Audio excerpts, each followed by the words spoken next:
For today's coding exercise, I thought it would be fun to build a lock-picking method. Now, at the local health club that I go to, I have a combination lock. It has three potential values, and I wanted to imagine a scenario where I forgot my combination, which I have done before, and I want to be able to find all of the potential combinations, but I want the method to have some flexibility. So for example, I want to have the ability to count how many times I'm going to have to try the combination in order to ensure it works. And then I'm also going to have to try a situation where I only know and I'm not totally certain about all of the values. So say that there are three potential values, but I don't actually have all of them memorized. I know that it could be of 6 potential values, and I have to count how many combinations that would be.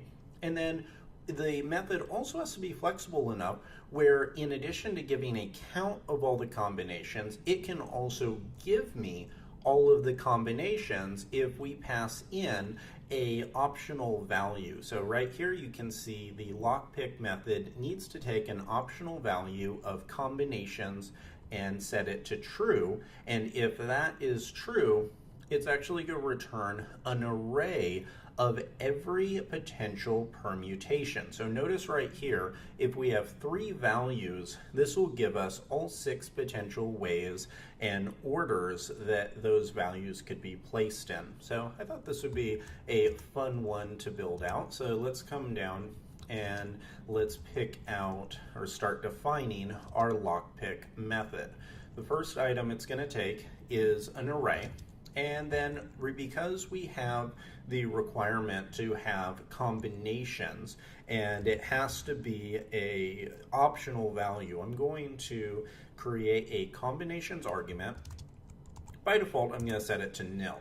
Now, inside of the method, the first thing that I want to do is to find the count, or I should say, find all of the potential combinations if the combinations argument is set to true. So here I'm going to say return array, but now we have to find out exactly how to find all of those combinations. So this should be a little bit interesting. If you've never heard of the permutation method, it is very helpful. So let's say that I have the values 1, 2, and 3, and I want to find out how many different permutations or combinations or various orders that these values could be placed in. Well, what I can do is if I want to set this up and see the 3 different values, so in other words, I want this to give me an array where each subarray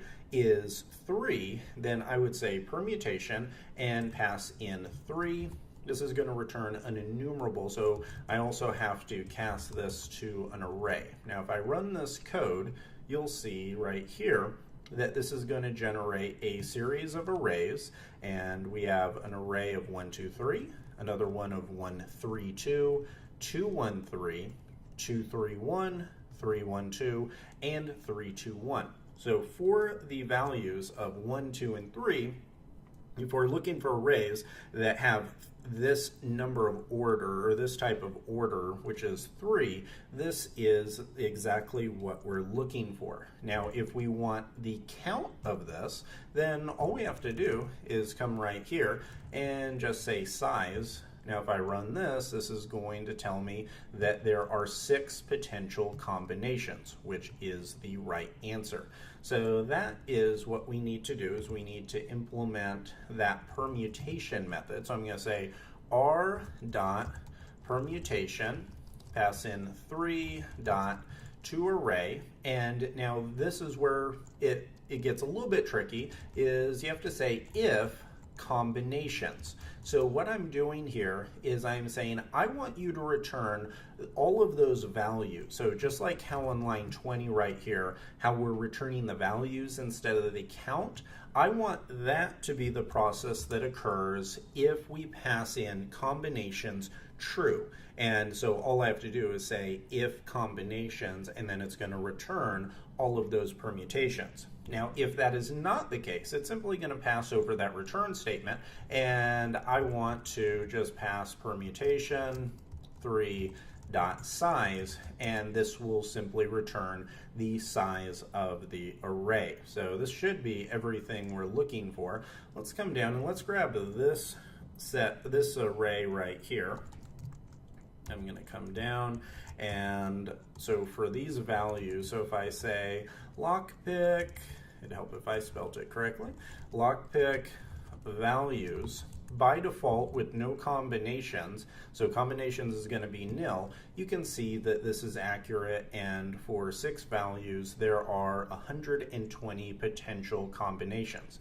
Now if after values, if I pass in combinations true, then what's going to happen here is instead of the number, it's actually going to return all of the potential permutations. So this is a very helpful method. This is one that I have built out a number of times when I needed to implement an algorithm that looked for every potential possibility or every potential order inside of an array. So this is very helpful whether you are building a lockpick mechanism or if you're just building an algorithm that needs to know all of the potential combinations or ordering items that elements in an array could be in. So I'm going to come down, get rid of our test data, and now if I run this is going to be for March the 3rd.